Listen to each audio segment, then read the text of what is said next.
Well, we had a cold front push through last night, but that's now over towards the Midwest. Now we're just clear. We have a few upper level clouds that are going to fill in towards the western half of our state as this next system continues to approach going into the overnight hours tonight. The other thing that we do have to contend with tonight is going to be those chilly temperatures. Most of us will get down into the low 20s by the time we hit that 8 o'clock hour, continuing that cool down as we go into the evening hours, and after that sun sets, we'll be down into those teens. The feels like temperature will be much cooler than the actual air temperature, so that's something to also keep in mind. We'll feel like we're in the teens all the way throughout those late hours and into tomorrow morning as well. It'll feel like 10 degrees, even though it's 20 degrees around 5 a.m. tomorrow morning here in Colorado Springs. Overnight lows for all of us will be down into the teens. There will be a few areas that will get into single digits. Lyman getting to 8 degrees, Kit Carson 9 degrees overnight.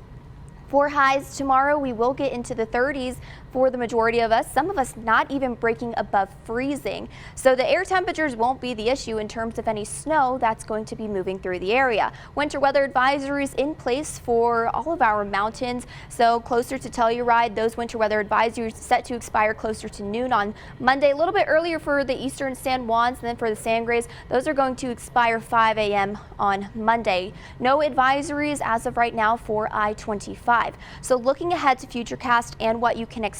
Again, we'll continue to see those clouds fill in as we go throughout Sunday. This is not expected to start really until the evening on Sunday. We'll start to see the snow showers spill into the central mountains going into Sunday morning. I-25 just dealing with cloud cover to start us off.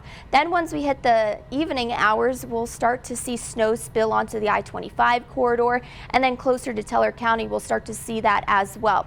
Now, the issue with this storm system is the winds are going to be coming out of the north, so that's actually going to limit some of the snow totals that we see here in Colorado Springs.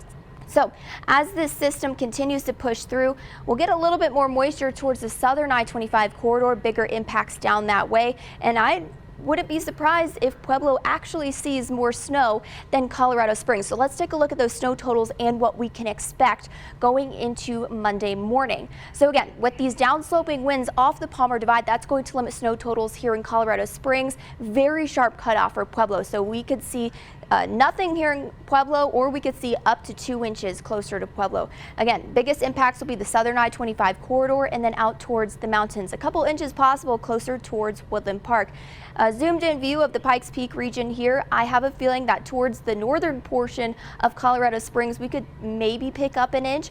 Closer to Monument and Castle Rock, we have the best chances up that way. Closer to the airport, maybe a trace of snow. This is just a very difficult forecast with some very sharp cutoffs. So we could see some areas get a lot of snow and some areas may not receive anything. It's just one of those forecasts. So as we take a look into the next 7 days, once we get into Tuesday, we'll get up into the upper 40s, and Monday it's not really going to be changing in terms of our highs for the day. We'll get up to 38 degrees on Monday. Another chance of snow arrives Wednesday. We are still ironing out the details with that system. Pueblo will get up to 40 degrees on Monday.